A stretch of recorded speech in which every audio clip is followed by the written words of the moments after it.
At the beginning of the story, we see a young boy named Ben listening to a tale from his grandfather about a hidden treasure. Very few people knew about this treasure. Years later, when Ben had grown up, he decided to search for it along with a few others.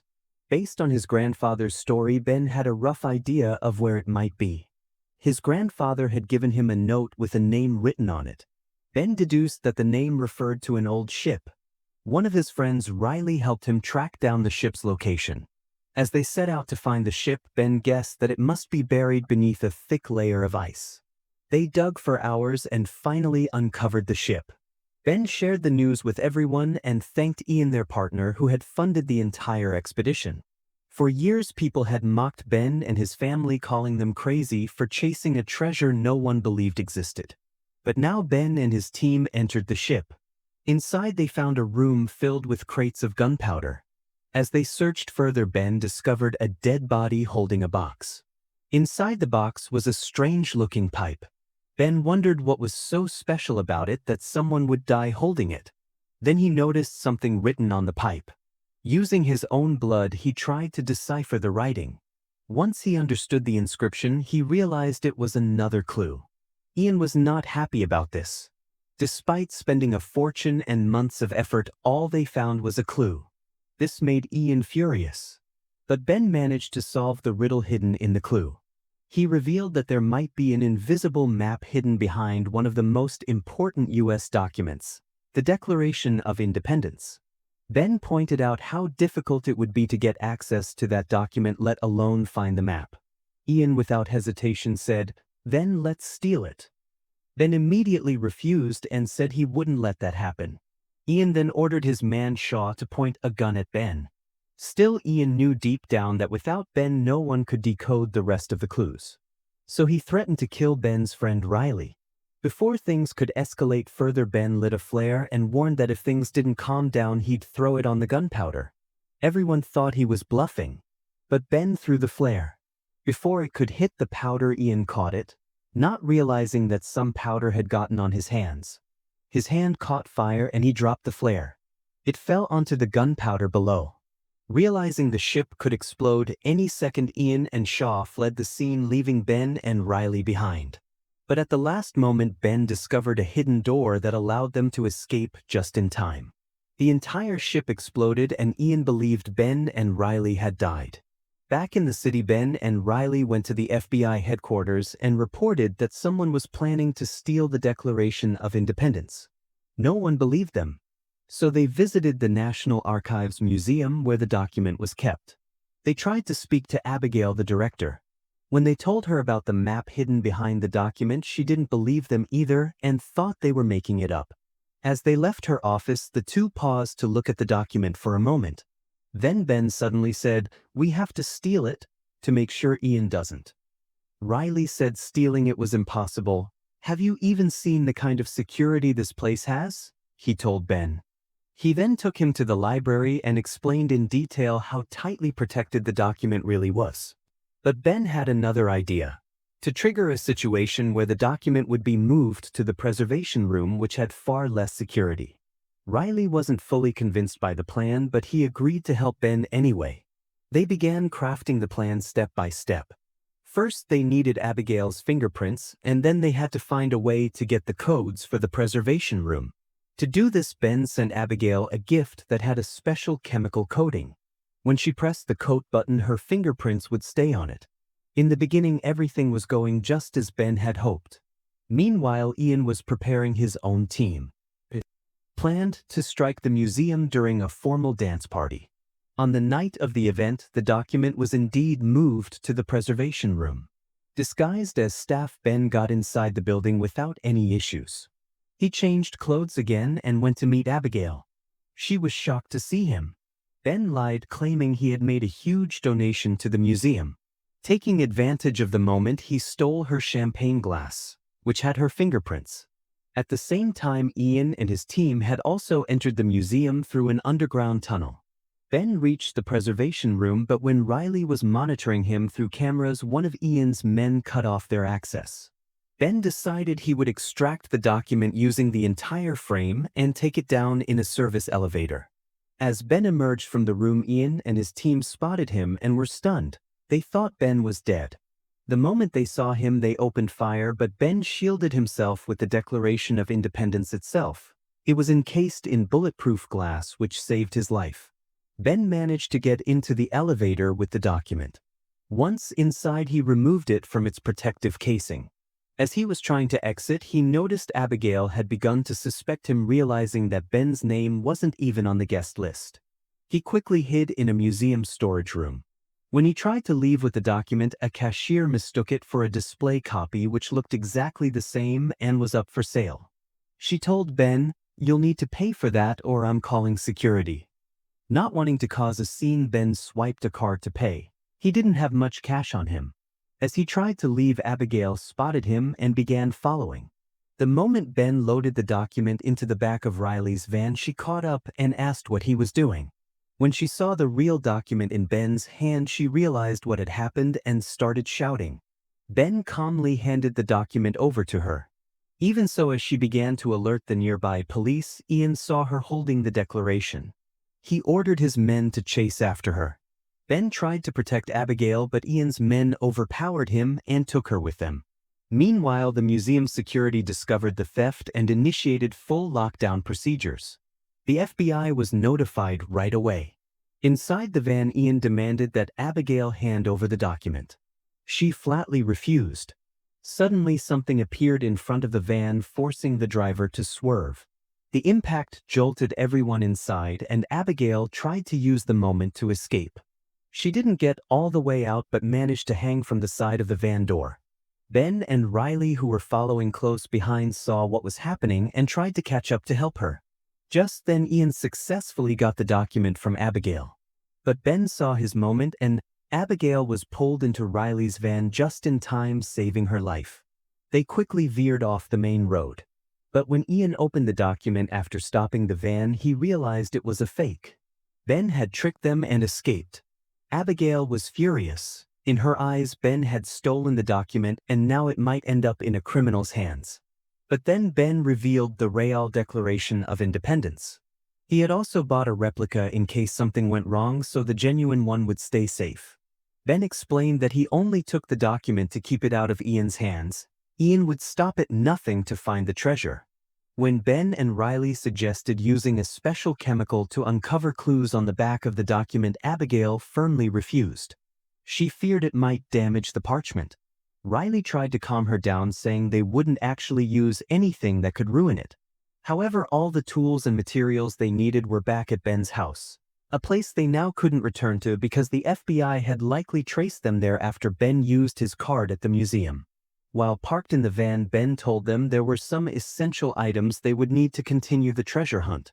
One of them was a collection of letters written by someone named Franklin who was tied to the treasure. Ben remembered that his father had a copy of those letters. He decided to visit him. Abigail tried to leave with the document, but Ben stopped her.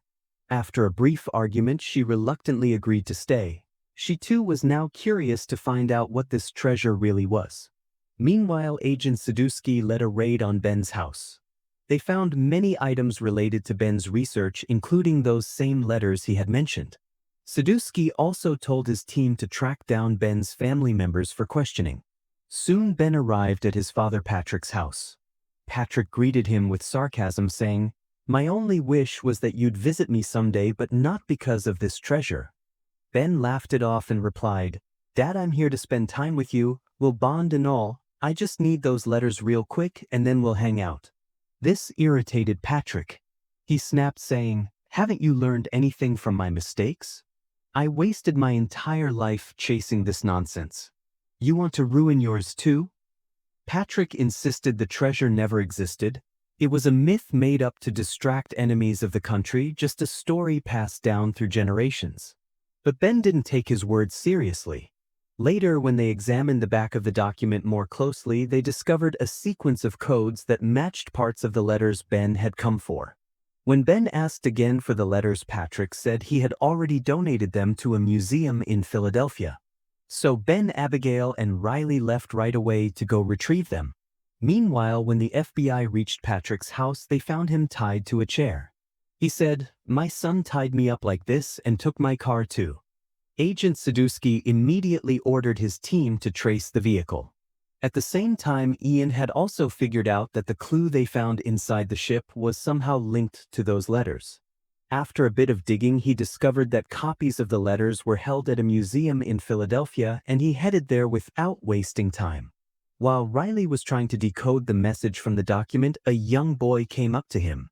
Surprisingly, the kid began solving the code effortlessly, faster than Riley could manage. Ian reached the museum around the same time. As the boy was working out the final word, he accidentally bumped into Ian. Ian noticed the kid scribbling something on paper and decided to follow him. But by the time the boy made it back, Riley had already left, because he had managed to figure out the last part himself. After Riley figured out the final word from the code in the letters, he rushed to meet Ben and Abigail to share the decrypted message. The three of them sat down together and began analyzing the clue. They concluded that it likely pointed toward the clock outside Independence Hall. Wasting no time, they set off alone to investigate the next clue. Meanwhile, Ian had also bribed the school kid to find out exactly what he had told Riley, and soon enough Ian was on his way to Independence Hall too. At the hall, Ben followed the direction indicated by the clock and noticed a unique marking on one of the bricks. He carefully removed it and found an old pair of spectacles hidden inside, a very specific kind of glasses. Excited, he showed them to Abigail and Riley and then put them on to examine the back of the Declaration of Independence. Through the special lenses, Ben saw a distinct symbol along with a hidden message written in faded ink. But just as they were decoding it, they noticed Ian and his men roaming nearby. The group decided to split up to avoid drawing attention. Abigail and Riley took the Declaration and tried to slip away quietly. They managed to get far, but suddenly a bus came dangerously close, and in the chaos, Ian caught up to them and snatched the Declaration from their hands. Panicked, Abigail and Riley immediately called Ben and explained what had happened. Ben told them to meet him at the car, but by the time he arrived, the FBI had already found and tracked his vehicle. As soon as he reached it, agents arrested him. Abigail and Riley got there a little late, and upon seeing the FBI, quickly disappeared into the truck.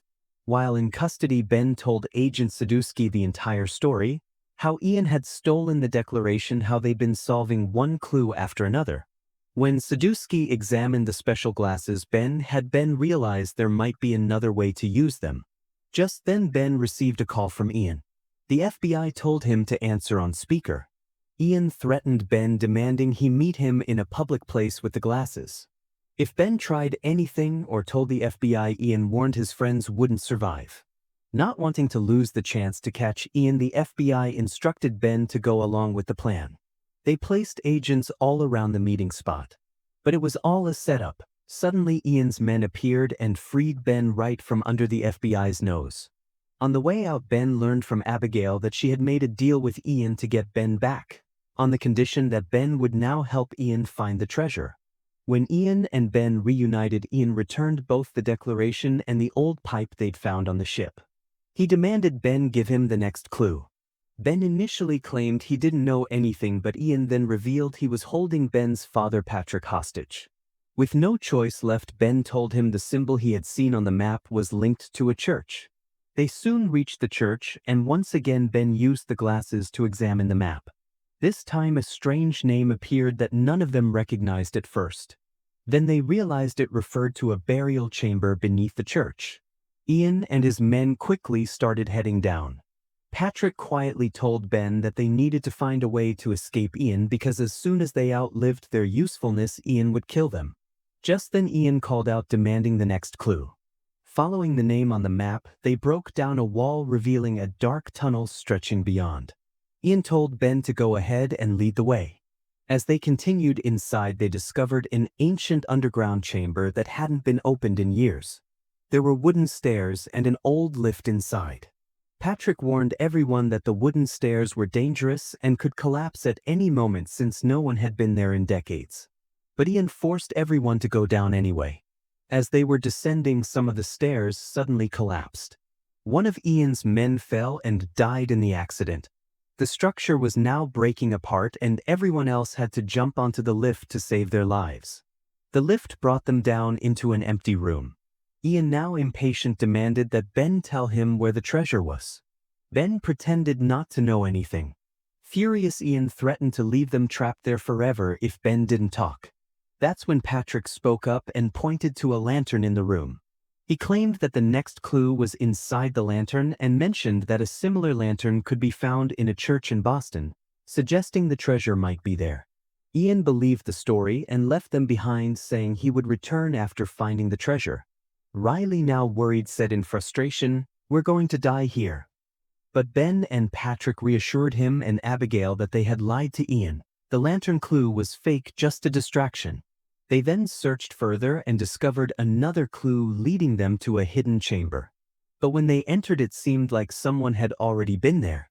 Disheartened, Ben turned to his father and said, "You were right all along. Maybe there really is no treasure." But Patrick told him not to give up so easily. "Maybe someone just got here before us," he said. Ben wasn't ready to quit. He kept examining the walls and finally spotted a series of locks, one of which was missing a key. The shape of the missing lock matched the pipe they had found on the ship. Ben took out the pipe, fitted into the lock, and turned it. Instantly, a hidden door opened, and behind it was the treasure. The room was filled with gold coins, jewelry, ancient artifacts, rare books, everything Patrick and his father had spent their lives searching for. Everyone was overwhelmed with joy. After a while, they also found a secret exit that led them back outside. Ben was the first to